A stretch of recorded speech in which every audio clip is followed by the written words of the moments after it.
Supreme court में आज Bihar voter list को लेकर के सुनवाई हुई। 3 घंटे तक सुनवाई चली और सुनवाई में आज क्या क्या हुआ, जजों ने क्या कहा और आखिरकार सुप्रीम कोर्ट ने इस पर क्या फैसला सुनाया या आगे की तारीख अब दे दी गई है। सबसे बड़ी बात यह है कि बिहार में वोटर लिस्ट को लेकर के जिस तरीके से सुप्रीम कोर्ट के अंदर और अब जैसे ही मानसून सत्र की शुरुआत होगी संसद में भी हंगामा मचेगा, इसलिए बहुत जरूरी है कि इस पर जल्द से जल्द फैसला आए।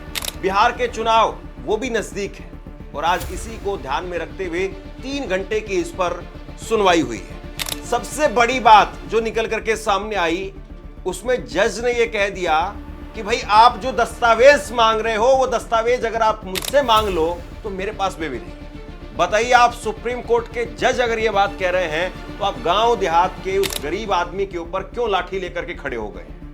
ये सवाल मेरा नहीं है, ये सवाल इस देश के आम आदमियों का है, आम नागरिक का है कि आखिरकार कल को ये बिहार से उसके राज्य में भी आएगा और उसके बाद में हम क्या करेंगे। चुनाव आयोग ने सबसे पहले 2 बड़े तर्क दिए। क्या कहा चुनाव आयोग ने? चुनाव आयोग ने कहा कि 1.5 लाख एजेंट जुड़े हैं इस काम के अंदर, 1.5 लाख एजेंट जुड़े हैं और किसी का नाम नहीं कटेगा।